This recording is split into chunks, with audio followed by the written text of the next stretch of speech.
Bonjour et bienvenue à la Ludothèque Être et Jouer. Aujourd'hui, je vous présente les 9 nouveautés de septembre 2025. Pas mal de découvertes au flip cet été notamment. Je vous les présente très brièvement et après en détail, on a Double Seven, un jeu de collection de tuiles d'animaux sur le principe du rumi. Faraway, un jeu de stratégie assez original. On va poser des cartes de gauche à droite, mais on va les scorer de droite à gauche et ça va tout changer. Paper World, un jeu, on va essayer de faire des piles de cartes croissantes par couleur tout en réalisant des objectifs en n'ayant pas trop de cartes dans les mains. Très sympa. On a Latabus, on est sur un jeu d'ambiance, il va falloir surenchérir mais pas trop. Happy Salmon, un jeu d'ambiance complètement fou. 4 un jeu à 2. On va utiliser notre pifomètre pour récupérer les objectifs de chat. L'île des Mookies, un jeu de stratégie à 2, trop mignon à partir de 4 ans, on va collectionner des cartes. Echoes, l'anneau, on est sur un jeu d'enquête coopératif audio. Et 15 jours en France, on est sur un jeu de stratégie de cartes, on va découvrir la France. Donc après, en détail, on a Double Seven. Donc c'est un jeu de tuiles où on va à son tour pouvoir piocher 2 ou 3 tuiles au début de son tour. Et on va essayer donc de poser le plus de tuiles possible devant nous parce qu'on gagnera un point par tuile posée à la fin de la partie. À son tour de jeu, on va pouvoir commencer une nouvelle famille avec au moins 2 tuiles animaux identiques. On va pouvoir aussi, à un tour suivant par exemple, poser une nouvelle tuile pour pouvoir agrandir la famille. On va pouvoir aussi échanger sa famille contre une famille du même nombre de tuiles pour pouvoir récupérer donc la famille de l'adversaire, agrandir cette famille-là, etc., etc. Il y a plein d'actions différentes qu'on pourra faire à son tour de jeu. Dès qu'on a 7 tuiles d'un animal, on va pouvoir gagner un bonus de 1 point en plus. Et dès qu'on est la première personne à avoir fini 2 séries d'animaux différents, on va avoir également un nouveau bonus. Jeu familial vraiment très sympa. On a Faraway, on est sur un jeu donc original de stratégie qui a gagné le prix initié l'année dernière à Cannes. On va avoir des cartes que l'on va poser devant nous, donc de gauche à droite, en sachant que quand on va poser des cartes, il va falloir être assez vigilant parce que les premières ne vont rapporter des points que par rapport aux cartes que l'on va poser après. Je m'explique. Si par exemple, là, j'ai posé cette carte-là, au tout début, donc à gauche, elle va rapporter pas mal de points parce que je gagnerai 2 points par ananas sur toutes les cartes que j'ai visibles. Si par contre je la mets tout à droite, ça va être la première carte qui va être dévoilée et donc elle ne rapportera que 2 points parce que je n'ai qu'un seul ananas sur mes cartes visibles parce que toutes les autres vont être révélées qu'après celle-ci.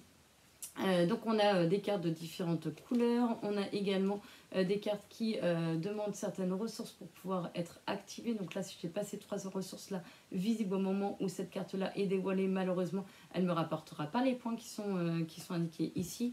Voilà. Et puis on va aussi pouvoir gagner des petites cartes comme ça qui vont nous permettre de gagner des points en plus en fin de partie. Il est vraiment très sympa, original, pas du tout évident, en tout cas assez déroutant pour moi de poser de gauche à droite, mais de scorer de droite à gauche. On a Paper World, on est sur un jeu de stratégie assez rapide, mais très sympa. On a 4 couleurs de cartes, 4 couleurs de cartes différentes, je ne sais même plus. Si 4 couleurs, parce qu'on a du noir, voilà. 4 couleurs de cartes différentes de 1 à 5. Et on va poser donc un carré de 3 cartes par 3 cartes devant nous. En sachant qu'à notre tour de jeu, soit on va pouvoir piocher des cartes. Quand on pioche des cartes, on a 5 piles devant nous visibles. On va pouvoir piocher soit des cartes de même couleur. Donc s'il y a par exemple 3 cartes bleues visibles au sommet des piles, on va pouvoir récupérer ces 3 cartes bleues. Si par exemple il y a 2 cartes visibles au sommet des pioches, je vais pouvoir récupérer les 2 cartes. Soit je vais pouvoir faire ça, soit je vais pouvoir poser des cartes donc de même valeur, de même couleur. En sachant qu'il va falloir poser d'abord un 1 bleu, après le 2 bleu, après le 3 bleu, le 4 bleu, le 5 bleu, sauf si j'arrive à récupérer le petit jeton ciseau qui me permettra de faire un saut gratuitement et donc de sauter une carte. Je vais aussi pouvoir défausser une carte pour pouvoir sauter une carte, mais chaque carte défaussée en fin de partie me fera perdre un point, donc il faut éviter quand même de le faire. On n'a pas le mal de petits trucs, etc. Et le but du jeu, c'est quoi? C'est pas juste d'empiler des cartes, ça va être d'avoir donc le plus d'étoiles visibles en fin de partie. Donc si à la fin j'ai fait une pile avec un 4 visible, je gagnerai 3 étoiles par exemple, mais aussi de remplir des objectifs. On a 3 objectifs à chaque partie. Avec un total de 20 objectifs différents. Et à chaque fois que je remplis un objectif, je vais gagner des jetons. Et bien sûr, si je suis la première, je gagne 4 étoiles, 2 étoiles, une étoile pour aller le plus vite possible. On a ensuite donc là t'abuses, un petit jeu d'ambiance. On va essayer de surenchérir sans trop dépasser une certaine limite.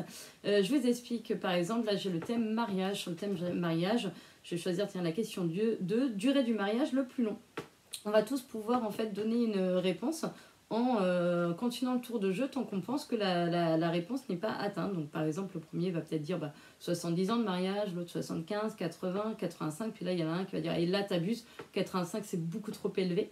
Et en fait on va révéler la réponse, ça par exemple c'est 90, donc malheureusement le joueur qui a accusé à tort va gagner la carte. Le but étant d'avoir le moins de petites têtes de canard à la fin de la partie, c'est vraiment très sympa, avec plein de thèmes différents.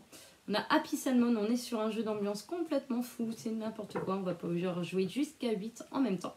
On va chacun avoir un tas de cartes comme ça dans notre main, le but du jeu c'est de ne plus en avoir s'en débarrasser. Pour ça, il va falloir trouver une personne, parce que chaque fois on joue en duo, qui va avoir la même chose que nous. Donc là par exemple j'ai la carte top là qui est visible dans ma main. Donc ma pile je la laisse comme ça. Et donc il faut que je trouve quelqu'un qui a aussi la carte top là. Et pour ça je vais dire hey, top là, top là, top là, top là. Dès qu'il y a quelqu'un qui dit la même chose que moi, hop on se tape la main. Et on va pouvoir défausser notre carte sur la table. On a quoi? On a aussi ça tourne. Donc je dis ça tourne, ça tourne, ça tourne. Quelqu'un d'autre dit aussi ça tourne. On va échanger de place tous les deux. Il y a quoi d'autre? Il y a poisson check, on va se faire un check.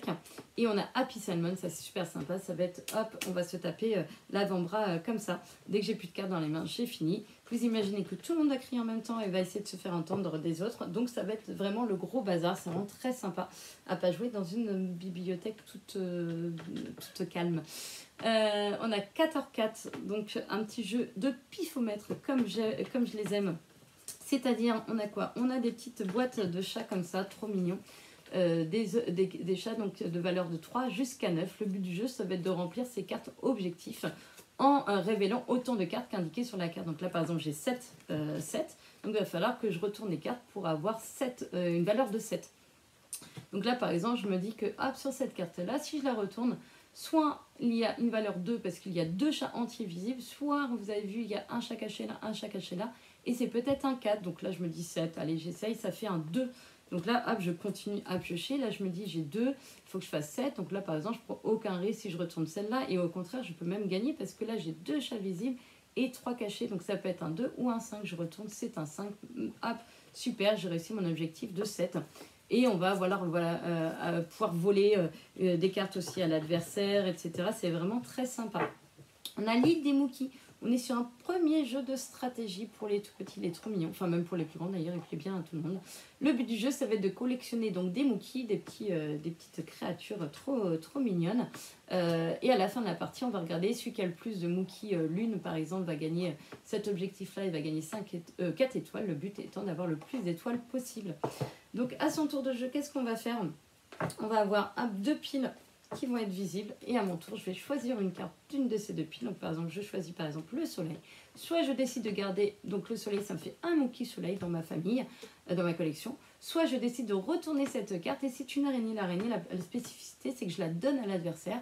La personne qui a le plus d'araignées en fin de partie perdra en plus un trophée. Il y a des cartes trop mignonnes, par exemple là j'ai un soleil, ou si je la retourne j'ai un super Mookie avec donc 2 Mookies là. Donc c'est plutôt sympa, puis elle est très jolie bien sûr la carte, on peut peut-être garder plutôt les 2 Mookies, la carte spéciale. Vraiment très sympa pour aborder donc les premières stratégies de collection. On a Echoes, l'anneau, donc j'avais déjà les Echoes, la danseuse. C'est un jeu donc coopératif d'enquête audio. Le but du jeu c'est qu'on va avoir 6 jeux spéciaux comme ça qui vont nous raconter donc une histoire. Il va falloir trouver, donc ça représente 6 chapitres différents. Et donc il va falloir trouver pour chaque chapitre les 3 cartes qui sont associées au chapitre, les mettre en plus dans l'ordre et après remettre tous les chapitres dans l'ordre pour constituer l'histoire. Pas forcément évident à vous expliquer comme ça, mais en gros on a une application et on va scanner la carte et ça va nous faire en fait un écho, en fait du son, voilà, quelqu'un qui parle ou du son de quelque chose d'un objet, etc. Il va falloir retrouver ensemble comment se positionnent les cartes. C'est pas forcément évident, mais c'est très sympa, assez immersif.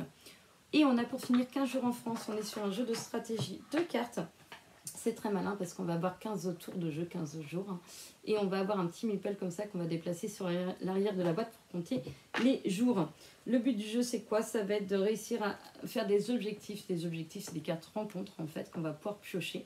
Et chaque carte va nous indiquer en fait comment on va pouvoir gagner des petits smileys. Le but étant de gagner le plus de smileys possible. Là, par exemple, il faut que j'ai au moins 6 cartes noires à la fin de la partie. Là, il faut au moins que j'ai 3 symboles château et 4 arbres. Là, il faut que j'ai des petites maisons et j'ai un point par maison, etc. Et donc, à mon tour de jeu, je vais pouvoir soit récupérer donc, une carte en payant éventuellement le coût qui est indiqué en haut à droite. Donc là, par exemple, le Mont Saint-Michel me coûte 2 pas parce qu'il faut quand même un peu marcher. Mais ça me rapporte tout ça comme symbole. Vous voyez, il y a 4 symboles différents de visibles.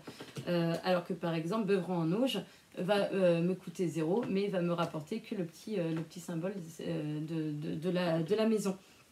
Soit je vais pouvoir faire ça, soit je vais pouvoir en fait récupérer des petits jetons pour me permettre de racheter des nouvelles cartes après, soit je vais pouvoir piocher des nouvelles cartes rencontres pour avoir des objectifs en plus. À la fin de la partie, on gagne un point par smiley si on a réussi les cartes rencontres, et en plus on gagne un point en plus bonus par carte rencontre réussie. Donc on a intérêt de ne pas trop en prendre pour gagner des points en plus. Voilà pour les nouveautés de septembre 2025. À bientôt.